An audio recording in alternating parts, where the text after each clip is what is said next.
तो लास्ट अब आपका जो पॉइंट है उसमें हम डिस्कस करेंगे कि लिपिड्स के पास जो है वो कुछ सिग्नलिंग प्रॉपर्टीज भी होती है।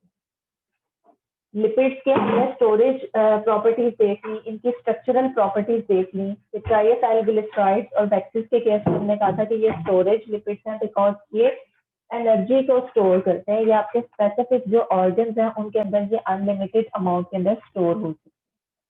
उसके बाद हमने कुछ ऐसे लिपिड्स देखे जिसमें ये जो अभी मैंने डिस्कस किया है, ग्लिसरोलिपिड्स, स्फिंगोलिपिड्स और स्टीरोल, ये 3 लिपिड्स आपके पास उस कैटेगरी में आते हैं जो कि मेम्ब्रेन लिपिड्स की क्लास है। ठीक है, ये स्ट्रक्चरल लिपिड्स हैं बिकॉज ये आपके सेल के अराउंड जो एक बैरियर है प्लाज्मा मेम्ब्रेन का, इसको बनाने में इंपॉर्टेंट रोल प्ले करते हैं। अब थर्ड हम ये देखने लगे हैं कि आपके कुछ लिपिड्स ऐसे हैं जो कि फंक्शनल इन नेचर है, विच मीन्स कि ये एक्टिव मॉलिक्यूल्स हैं। ये एज अ हार्मोन्स भी एक्ट कर सकते हैं, एज अ मैसेंजर भी एक्ट कर सकते हैं। ठीक है, तो अब हम लिपिड्स और उनकी वजह से होने वाली जो सिग्नलिंग है और लिपिड्स के जो को फैक्टर्स की प्रॉपर्टीज हैं जो फर्स्ट लेक्चर में हमने डिस्कस की थी, हम lipids can act as signal molecules, को फैक्टर, यहाँ पे लाइट एब्जॉर्बिंग पिगमेंट्स के तौर पे भी ये एक्ट कर सकते हैं। तो इन प्रॉपर्टीज को जो है वो थोड़ा बहुत डिस्कस करेंगे। So lipids can act as active molecules जो कि इंट्रासेलुलर ट्रैफिकिंग के अंदर, यहाँ पे मेटाबोलाइट्स के केस में जो है वो सिग्नलिंग प्रॉपर्टीज शो करते हैं। तो फर्स्ट ऑफ ऑल आप लोगों को सिग्नल मॉलिक्यूल्स के बारे में पता होना चाहिए।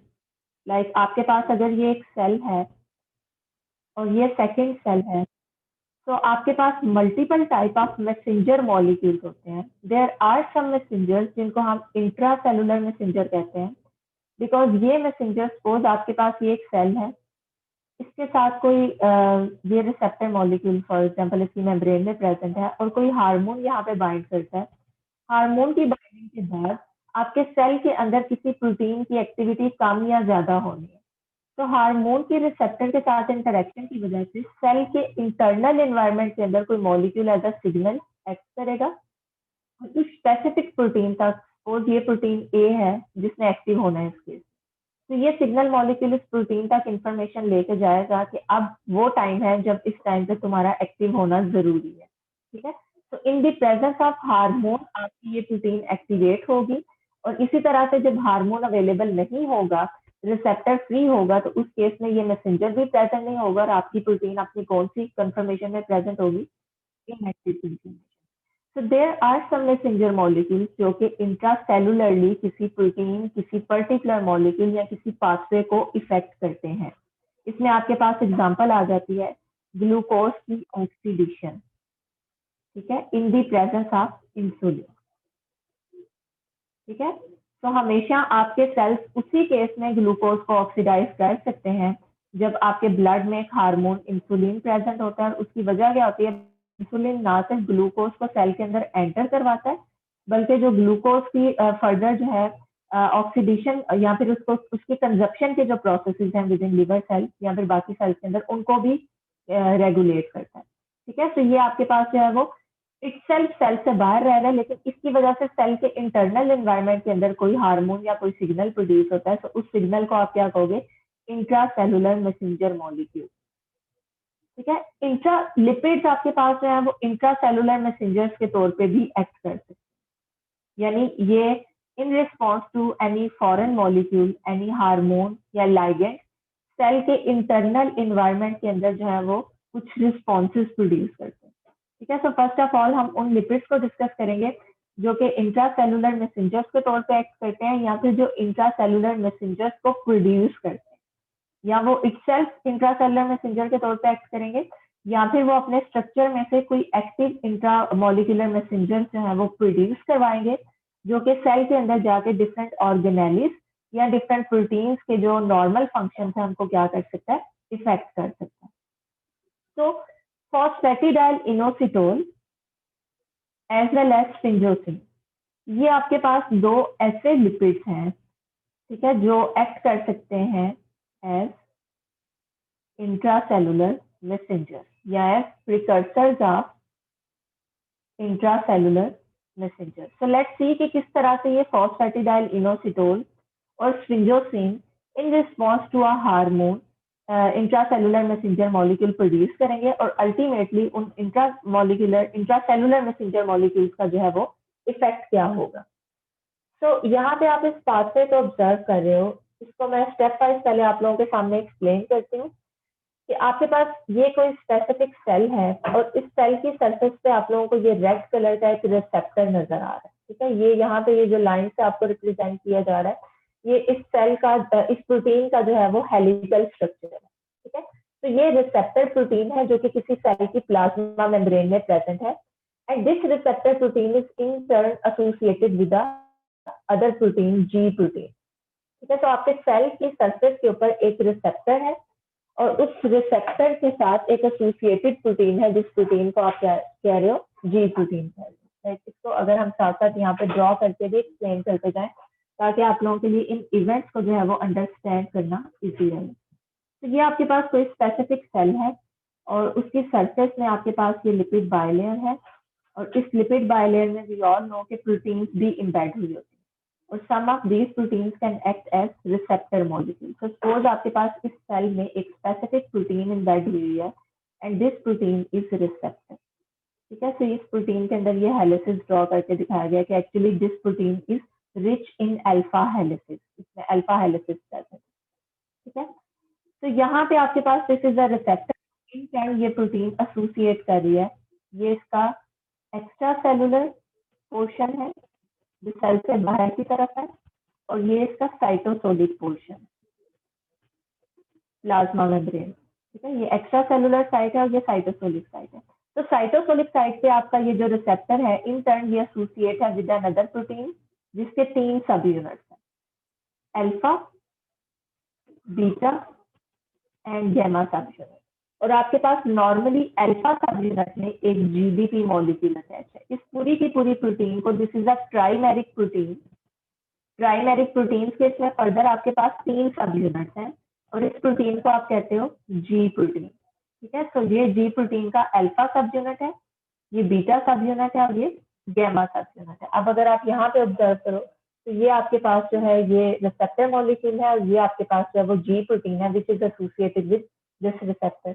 तो ऐसे सारे के सारे रिसेप्टर्स जो कि जी प्रोटीन के साथ एसोसिएट होते हैं इनको हम नॉर्मली कहते हैं कि these R G protein coupled receptors, ठीक है। ऐसे सारे रिसेप्टर्स जो कि जी प्रोटीन के साथ एसोसिएट होते हैं उन रिसेप्टर्स को आप जी प्रोटीन कपल्ड रिसेप्टर्स कहते हो, इस क्लास में उनको रखते हो। वो डिफरेंट हो सकते हैं लेकिन इनमें एक चीज कॉमन है और वो कॉमन पॉइंट क्या है कि they are all linked with an cytosolic protein G protein, ठीक है। और इस जी प्रोटीन की ये प्रॉपर्टी है कि इसमें 3 सब यूनिट है, अल्फा, बीटा एंड गैमा, और इसके अल्फा सब यूनिट के ऊपर नॉर्मली एक जीडीपी मॉलिक्यूल अटैच है जैसे आप यहाँ पे ऑब्जर्व कर रहे हो, ठीक है। ये नॉर्मल सिनेरियो में मैंने आप लोगों के सामने डिस्कस किया। अब सपोज कोई स्पेसिफिक हार्मोन इस सेल के इस रिसेप्टर के साथ आके बाइंड करता है, वो हार्मोन आपके पास ग्लूकागोन भी हो सकता है या कोई सा भी हार्मोन हो सकता है। किसी भी किस्म का सिग्नल आपने देखा है ना कि सिग्नल के रिस्पॉन्स में ये लिपिड मॉलिक्यूल किस तरह से इंट्रासेलुलर मैसेंजर्स को प्रोड्यूस करते हैं, ठीक है। मेन जो हमारा कंसर्न है वो ये है कि किस तरह से जब कोई सिग्नल मॉलिक्यूल कोई हार्मोन आके रिसेप्टर के साथ बाइंड करता है तो वो हार्मोन और रिसेप्टर की इंटरेक्शन किस तरह से जो है वो इंट्रासेलुलर मैसेंजर मॉलिक्यूल को प्रोड्यूस करती है और क्या वो इंट्रासेलुलर मैसेंजर जो है वो लिपिड से आते हैं या उसका जो प्रिकर्सर है वो कोई और मॉलिक्यूल है, ठीक है। तो इस चीज को हम ऑब्जर्व करने जा रहे हैं कि नॉर्मली सेल के सरफेस पे एक रिसेप्टर है and this receptor is linked with a ji protein which is a trimeric protein और नॉर्मली इस प्रोटीन के अल्फा सब यूनिट के ऊपर जीडीपी अटैच है। अब सपोज आपके ये ब्लड वेसल में किसी पर्टिकुलर किस्म के हार्मोन की कंसंट्रेशन इंक्रीज होती है and this hormone will bind to this receptor. जैसे ही हार्मोन इस रिसेप्टर के साथ बाइंड करेगा, ये स्टेप 1 है इस पाथवे का, ठीक है। हार्मोन और रिसेप्टर की बाइंडिंग के बाद इस जी प्रोटीन में कुछ चेंज आएगा और वो चेंज क्या होता है आप यहाँ पे ऑब्जर्व कर सकते हो कि in response to the hormone binding आपकी ये जो जी प्रोटीन है this G protein will replace its GDP with GTP, ठीक है। तो पहला स्टेप आपके पास क्या है, hormone binds to the specific receptor और सेकेंड इवेंट आपने ऑब्जर्व किया है, the occupied receptor causes GDP to GTP exchange on G alpha सब यूनिट।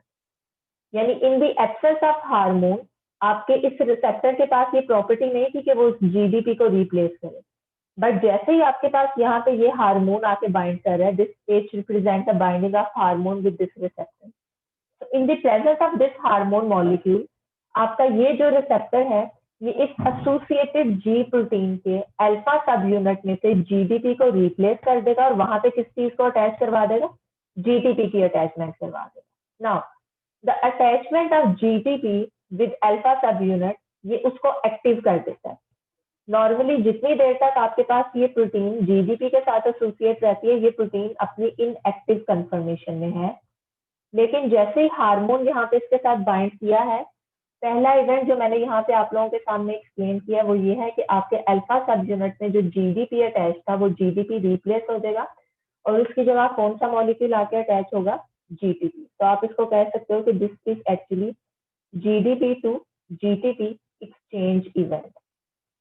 अब जैसे यहाँ पे अल्फा सब यूनिट पे जीटीपी आके अटैच होगा, दिस अल्फा सब unit will dissociate from beta and gamma, यानी एक्टिव हो जाएगा और एक्टिव होने के बाद ये बाकी जो सब यूनिट है उनसे डिटैच हो जाएगा। तो यहाँ पे आप ऑब्जर्व करोगे कि अकेला अल्फा सब यूनिट रिसेप्टर और बाकी जो दो सब यूनिट थे उनसे अलग हो गए। ठीक है, तो ये अब जो अल्फा सब यूनिट है यहाँ से डिसोसिएट होने के बाद आपके इसी सेल की सरफेस पे एक और एंजाइम प्रेजेंट है, उस एंजाइम को जाके एक्टिव करेगा। ठीक है, तो ये आपके पास थर्ड इवेंट है। फर्स्ट इवेंट में क्या हुआ, हार्मोन रिसेप्टर के साथ बाइंड किया। सेकेंड इवेंट में आपने ऑब्जर्व किया कि हार्मोन और रिसेप्टर की इंटरेक्शन की वजह से जो जी प्रोटीन है उसके अल्फा सब यूनिट के साथ अटैच जीडीपी मॉलिक्यूल जीटीपी से रिप्लेस हो गया। और थर्ड इवेंट में आप ये ऑब्जर्व कर रहे हो कि बाइंडिंग ऑफ जीटीपी इस अल्फा सब यूनिट को इस रिसेप्टर और बीटा और गैमा सब यूनिट से डिटैच करवा के इसको एक्टिवेट करवा देगी। और अब ये जो अल्फा सब यूनिट है ये आगे जाके एक और एंजाइम को एक्टिव करने जा रहा है। ठीक है, तो यहाँ पे आप ऑब्जर्व करोगे कि actually this enzyme is phospholipase C, जो कि आपके इस सेल की मेम्ब्रेन के साथ ही अटैच है। और आप लोगों को याद है कि ये फॉस्फोलाइपेजेस हम ऑलरेडी डिस्कस कर चुके हैं, phospholipase A1, phospholipase A2 and phospholipase C। तो आप लोगों ने ये चीज पढ़ी थी कि आपके पास जो फॉस्फोलाइपेज हैं एक्चुअली ये ग्लिसरोफॉस्फोलिपिड में किस पोजीशन से बॉन्ड को ब्रेक करता है। अगर मैं यहाँ पे ग्लिसरोफॉस्फोलिपिड का जनरल स्ट्रक्चर ड्रॉ करूँ तो आप लोगों ने ये चीज देखी थी कि आपके पास जो A1 है वो यहाँ से बॉन्ड को ब्रेक करता है, A2 सेकेंड पोजीशन का फैटी एसिड को रिमूव कराता है, और आपके पास जो C है एक्चुअली यहाँ पे फॉस्फोलिपिड को टारगेट करता है ना, तो ये यहाँ पे फॉस्फेट और हेड ग्रुप के दरमियान जो बॉन्ड है इसको ब्रेक करेगा। तो ये बॉन्ड ब्रेक होने के बाद आपके पास 1,2 डाइएसाइल ग्लिसरॉल अलग हो जाएगा और फॉस्फेट हेड ग्रुप अलग हो जाएगा। तो हार्मोन और रिसेप्टर की इंटरेक्शन के बाद जी प्रोटीन की एक्टिवेशन के बाद ये जी प्रोटीन एक एंजाइम फॉस्फोलाइपेज सी को एक्टिवेट करवा रही है, and this phospholipase C is going to cleave a specific phospholipid in plasma membrane and the name of this phospholipid is phosphatidyl inositol. ठीक है, तो ये आपके पास यहाँ पे फॉस्फेटिडाइल इनोसिटोल के स्ट्रक्चर को हाईलाइट करके दिखाया गया, दिस इज फॉस्फेटिडाइल इनोसिटोल। अब अगर ये फॉस्फेटिडाइल इनोसिटोल ब्रेक होगी तो इसका मतलब है कि आपके पास हेड ग्रुप में फॉस्फेट और इनोसिटोल ये दोनों ग्रुप रिलीज हो जाएंगे इस फॉर्म में, this is inositol 4,5 bisphosphate. But जब इसके साथ ये फॉस्फेट ग्रुप भी रिलीज होगा तो आपके पास इनोसिटोल 1,4,5 ट्रिसफॉस्फेट और इसके साथ साथ 1,2 डाइएसाइल ग्लिसरॉल, ये दो मॉलिक्यूल प्रोड्यूस होंगे। ठीक है, तो जैसे ही फॉस्फोलाइपेज सी आपके जो है वो PIP2 मॉलिक्यूल के ऊपर which mean phosphatidyl inositol 4,5 bisphosphate के ऊपर एक्ट करेगा, ये दो प्रोडक्ट्स प्रोड्यूस करेगा। एक प्रोडक्ट आपके पास यहाँ पे IP3 है विच इज इनोसिटोल 4,5 ट्रिसफॉस्फेट, और सेकंड आपके पास जो प्रोडक्ट है दिस इज 1,2 डाइएसाइल ग्लिसरॉल। अब इन दोनों प्रोडक्ट्स की चूंकि नेचर डिफरेंट होती है, IP3 आपके पास कंपैरेटिवली एक हाइड्रोफिलिक मॉलिक्यूल है जिसमें मल्टीपल पोजीशंस के ऊपर हाइड्रोक्साइल ग्रुप्स और नेगेटिव चार्ज है, ये पोलर मॉलिक्यूल है। तो प्लाज्मा मेम्ब्रेन का स्ट्रक्चर चूंकि नॉन पोलर है इसलिए इस फॉस्फोलिपिड के क्लीवेज के बाद जैसे ही फॉस्फोलाइपेज 2 IP3 को प्रोड्यूस करेगा, this IP3 will move toward the polar environment of cytosol, ठीक है। और 1,2 डाइएसाइल ग्लिसरॉल चूंकि नॉन पोलर मॉलिक्यूल है, ये एज इट इज जो है प्लाज्मा मेम्ब्रेन के अंदर ही रहेगा, ठीक है। तो अभी तक आप लोगों ने जो इवेंट्स पढ़े हैं मैं उनको रिवाइज करवा रही हूँ। First of all hormone receptor के साथ बाइंड करता है, जिसकी वजह से आपका जो जी प्रोटीन है उसमें GDP to GTP exchange event आप ऑब्जर्व करते हो।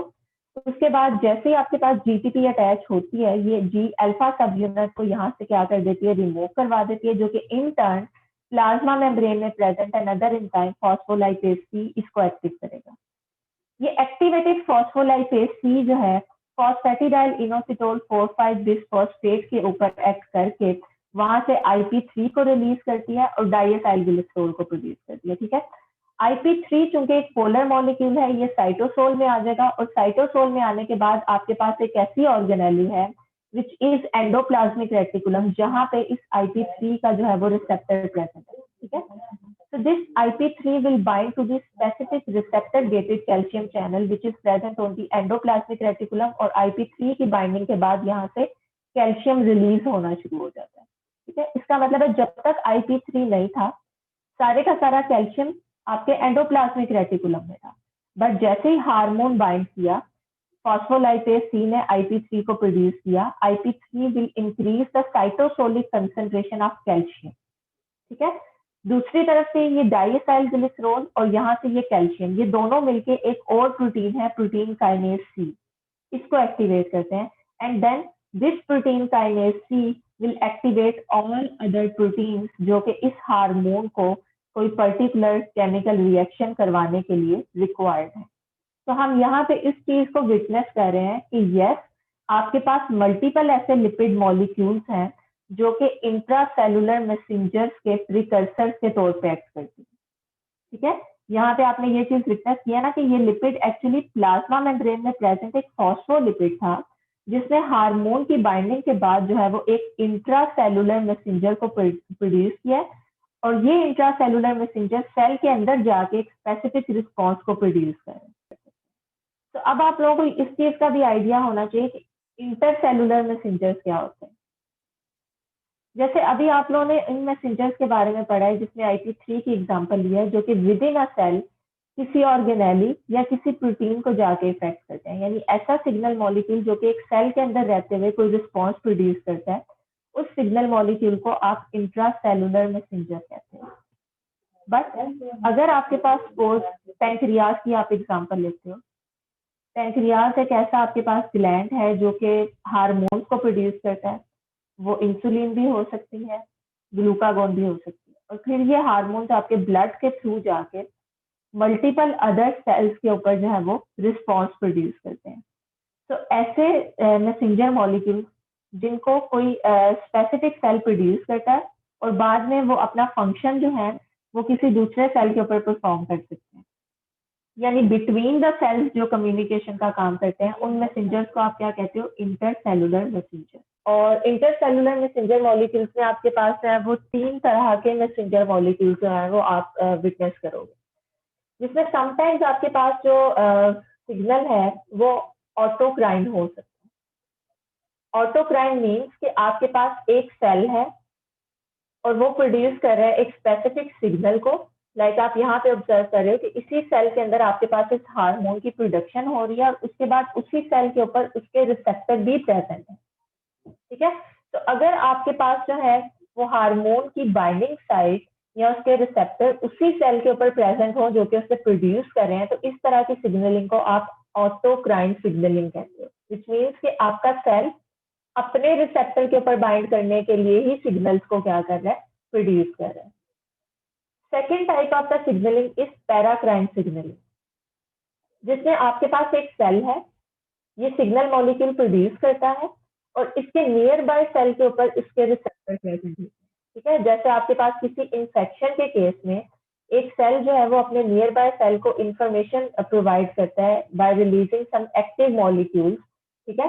तो ये एक्टिव मॉलिक्यूल्स क्या करेंगे, नियर बाय सेल्स के ऊपर जो रिसेप्टर्स प्रेजेंट होते हैं उनके साथ बाइंड करके इस सेल तक ये इंफॉर्मेशन प्रोवाइड करते हैं, ठीक है। तो ऐसी सिग्नलिंग जिसमें आपके पास सिग्नल मॉलिक्यूल्स जो है वो ज्यादा डिस्टेंट लोकेशन तक नहीं जा सकते बल्कि नियर बाय सेल्स के ऊपर ही सिर्फ एक्ट करते हैं। इस तरह की सिग्नलिंग को आप पैराक्राइन सिग्नलिंग कहते हैं। ऑटोक्राइन सिग्नलिंग में आपका सिग्नल मॉलिक्यूल उसी सेल के ऊपर वर्क करता है जिसने उसे प्रोड्यूस किया है। पैराक्राइन सिग्नलिंग में आपका signal molecule nearby cells के ऊपर एक्ट करता है। और एंडोक्राइन सिग्नलिंग में आपकी ब्लड वेसल्स इन्वॉल्व होती है। ये सिग्नलिंग की वो टाइप है जिसमें आपका कोई एक स्पेसिफिक सेल जो है वो सिग्नल मॉलिक्यूल को प्रोड्यूस करके उसे ब्लड में रिलीज करा देता है। अब जहां जहां आपकी ब्लड वेसल जिन जिन सेल्स तक जाएंगी तब तक वो हार्मोन्स जाएंगे। तो जिन सेल्स के ऊपर रिसेप्टर होगा वो ब्लड में से उस हार्मोन को रिस्पॉन्स करेंगी और जिनके ऊपर उसका रिसेप्टर प्रेजेंट नहीं होगा वो उसको रिस्पॉन्स नहीं करेंगी। ठीक है, तो ये 3 टाइप्स है सिग्नलिंग की, जिसमें सबसे ज्यादा जो डिस्टेंट सेल्स तक सिग्नल है वो एंडोक्राइन सिग्नलिंग के थ्रू पहुंचता है।